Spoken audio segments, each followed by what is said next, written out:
Hello everyone, welcome to my channel. आज हम करेंगे चैप्टर 12 रेशियो एंड प्रोपोर्शन का एक्सरसाइज 12.3 से question number 7 and question number 8।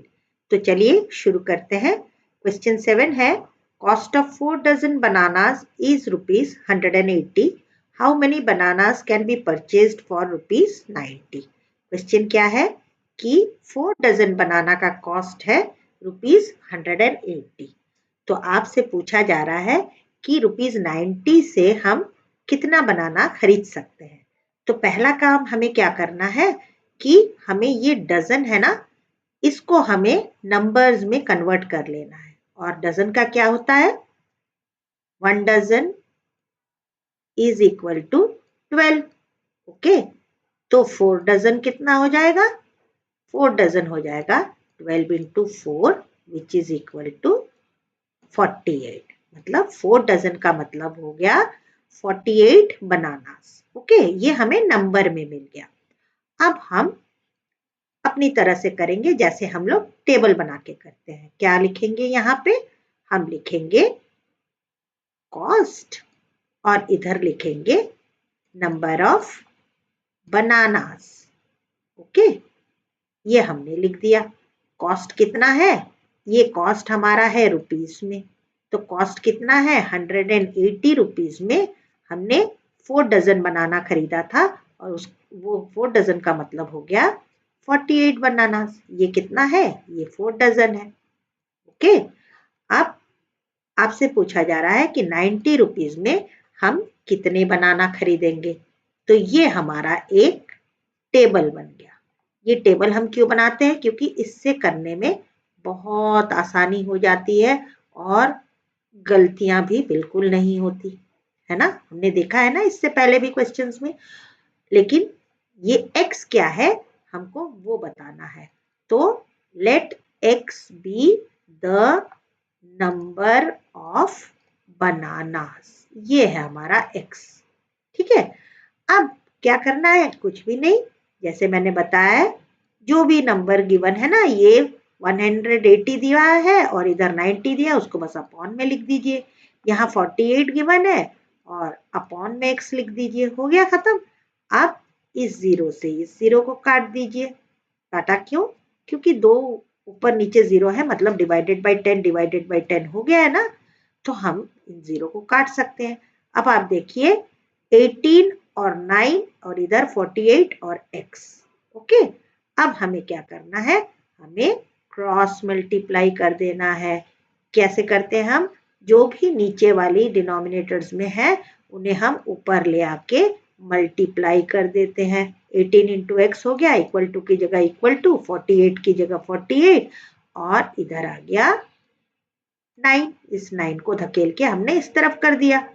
अब क्या करते हैं नेक्स्ट स्टेप में? x को अपनी ही जगह पे रखते हैं, 48 इंटू 9 को भी अपनी ही जगह पे रखते हैं। बस ये जो 18 है ना, ये इक्वल टू के राइट हैंड साइड में आते ही 18 मल्टीप्लाई में है तो डिवाइड हो जाता है। जो भी चीजें मल्टीप्लाई में होती हैं वो दूसरी साइड आकर इक्वल टू की दूसरी साइड आके डिवाइड हो जाएंगी, और डिवाइड वाली चीजें क्या हो जाती है? वो मल्टीप्लाई हो जाती है ना।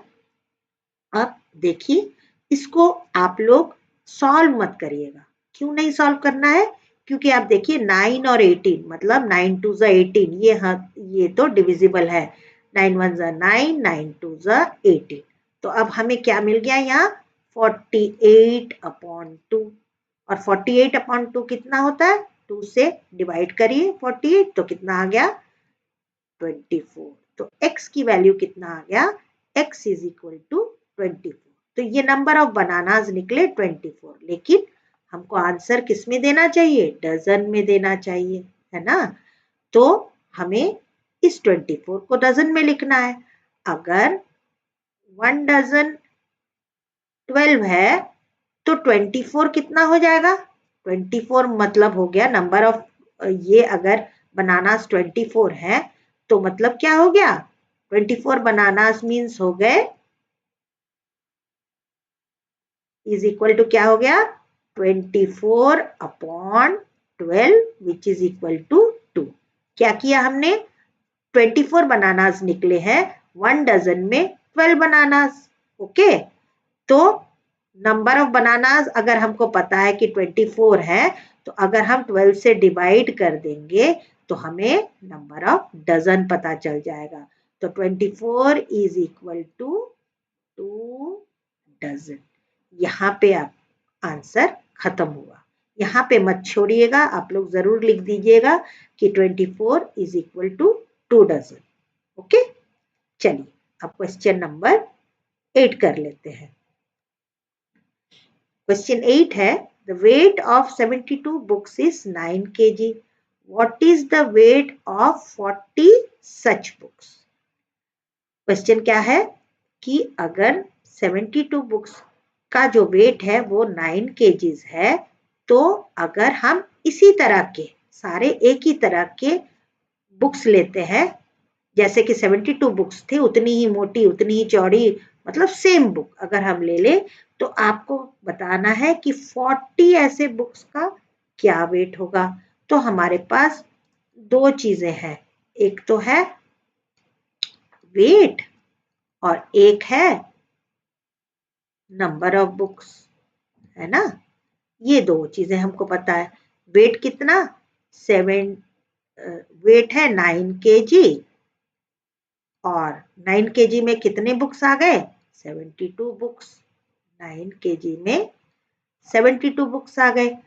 तो अब पूछा जा रहा है कि अगर नंबर ऑफ बुक्स 40 हैं तो बताइए कितना वेट होगा। तो वेट हमें नहीं पता तो हमने x लगा दिया इधर। ओके, अब क्या करना है, कुछ भी नहीं, बस इसको टेबल बना लीजिए। बना लिया हमने टेबल। अब बस हमको बताना है कि x क्या है। तो let x be the weight of 40 books.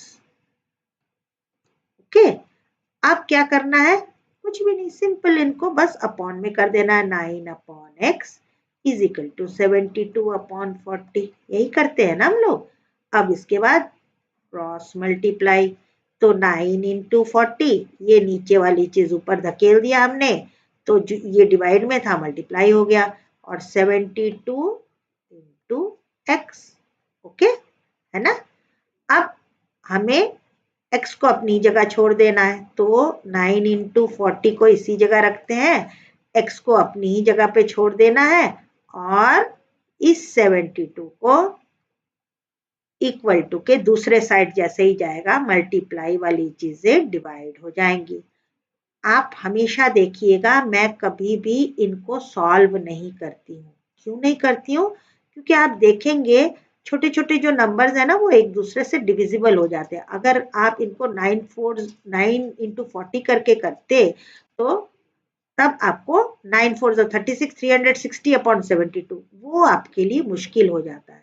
तो उससे अच्छा क्या है कि आप इसी तरह छोड़ दीजिए। तो अब क्या आ गया हमारे पास, x इज इक्वल टू, अब x को आप इस साइड लिखे या इस साइड लिखे, कोई बात नहीं, एक ही बात है ना। ये इक्वल टू है तो मतलब लेफ्ट हैंड साइड और राइट हैंड साइड, जब left hand side right hand side equal ही है, तो आप चाहे x इस तरफ लिखे या x इस तरफ लिखे।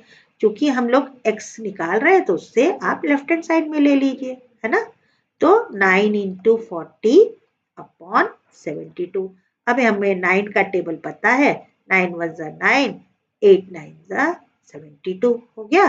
अब क्या आ गया, x is equal to 40 upon 8, again ये डिविजिबल है ना। 8 के टेबल में तो 40 आता है, 8 कितने जा 40, 5 जा, और ये x क्या था, वेट था ना बच्चों, वेट था। तो इसको आप केजीज में आंसर दे दीजिए। तो आंसर क्या आ गया, आंसर क्या आया, आंसर लिख दीजिए, the weight of 40 books is 5 kg। Okay, यहाँ पे आपका सोल्यूशन खत्म हो जाता है। तो आई होप स्टूडेंट्स आपको ये क्वेश्चन बहुत अच्छे से समझ में आ गया होगा। अगर आपको कुछ भी नहीं समझ में आ रहा है तो आप कमेंट्स में मुझसे पूछिए। मेरा पढ़ाना कैसा लग रहा है, मेरा चैनल कैसा लगता है, ये सब मुझे बताइए, ताकि मैं भी तो इम्प्रूव कर सकूं, है ना। आप लोग जैसे बताएंगे वैसे ही मैं करूंगी। ओके, तो आई होप आप लोग ज़रूर से कमेंट करेंगे और मेरे चैनल को सब्सक्राइब नहीं किया है तो चैनल को ज़रूर से सब्सक्राइब कर लीजिए और नेक्स्ट क्वेश्चन के लिए देखते रहिए मेरा चैनल। तब तक के लिए गुड बाय स्टूडेंट्स।